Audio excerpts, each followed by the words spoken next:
फिर बात आती है एविडेंसेस ऑफ एवोल्यूशन की। So first, from the molecular level देखा जाए through the gross structure of an organism, process of evolution support करता है through evidences from the following disciplines of biology. Evidence of biogeography देखें, distribution of different species on earth provide करती है evidence of evolution and को relate करती है with variation of species and the movement of continents across the globe by the tectonic plates. Let's take the example of pouched mammals, marsupials such as the kangaroos and koala found in America, Australia, and New Guinea. Currently said their geographical locations are separated from each other by Pacific Ocean. This makes impossible for said mammals to swim through such large distances. So how could they end up in these locations and nowhere in between? It may be answered by the past continental positions and the fossil record of the mammals. जब पहले Australia जुड़ा हुआ था ना, तो उस वक्त से ये एक ही थे, मतलब डिवाइड हो गए थे, और फिर अभी उनकी बड़ी होगी species. Scientist believe that existing continent जो थे एक सिंगल पीस जिनका नाम पेंजिया रखा गया था, स्लोली और ग्रेजुअली ब्रेकअप हुए into large pieces of land masses जो स्टार्ट हुए separating from each other.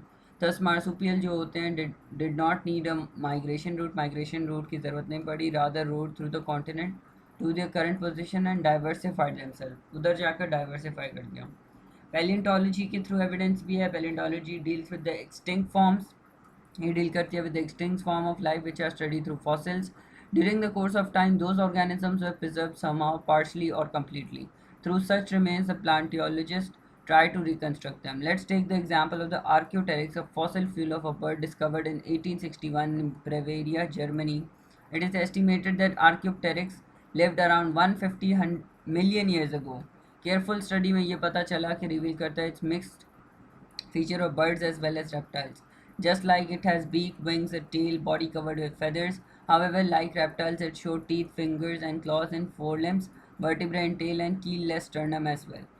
Presence of mixed features भी था इसके पास suggests of the fact that some of the ancestral reptiles जो थे early birds से were turned into early birds which later completely lost their reptilian features और फिर modern ones बन गए. फिर आता है evidence of comparative anatomy,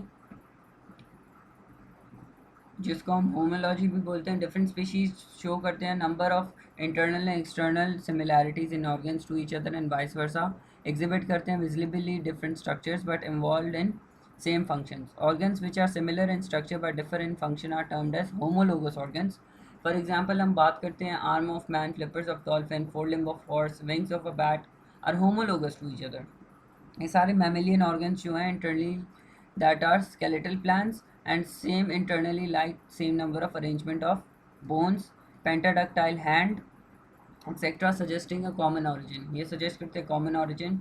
However करते हैं differ function in as per the requirement of the habitat and other feature. Biologically देखा जाए तो ये divergent evolution से आए हैं since two or more species जो हैं common ancestry share कर रहे हैं. If species descended from common ancestors, homology makes sense if all the species originated separately.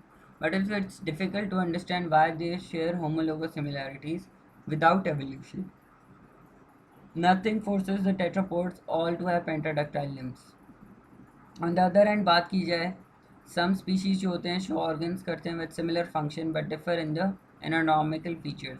Such organs are known as the analogous organs. इनको analogous organs बोलते हैं, such as the wing of an insect, birds and bat of and birds both are involved in flying. However, they have no anatomical resemblance. They show different ancestry and are termed as a convergent evolution. फिर बात आती है evidence from molecular biology. Molecular biology concern करती है with the study of molecules, cells and its organelles. It does provide evidence in the favor of evolution. For example, genetic code may be considered in the case as good example. Translational between base triplets in the DNA and amino acids in the proteins is the universal in all the living organisms. It can be confirmed by isolating mRNA from the hemoglobin. mRNA from the hemoglobin को isolate करेंगे from a mammal and inject करेंगे bacterium E. coli which normally does not have hemoglobin. फिर इसको inject कर देंगे proper RNA में, mRNA में it starts producing mammalian hemoglobin. Thus it is evident that the machinery for decoding a message must therefore be common to the mammal and E. coli bacteria as well. इसकी बहुत अच्छी example in the favor of evolution is being absorbed observed is the antibiotic resistance developed by the pathogenic bacteria. If they do not adapt the lethal effect of the antibiotics, they would have been extinct soon as a protection. Pathogenic bacteria develop करते हैं resistance against them through the process of the natural selection. Undergo करते हैं appropriate mutations in the gene और cope up करते हैं with the effects of the antibiotics as well. On the other hand बात करें तो pharmaceutical companies भी constant challenge में हैं कि how to develop and improve the new and much effective wide spectrum and well specific antibiotics. Evolution from eukaryotes and from prokaryotes की बात हम देखते हैं बाद में in the next lecture. Till then, like, share, comment and subscribe. We'll further talk upon this and discuss it in detail.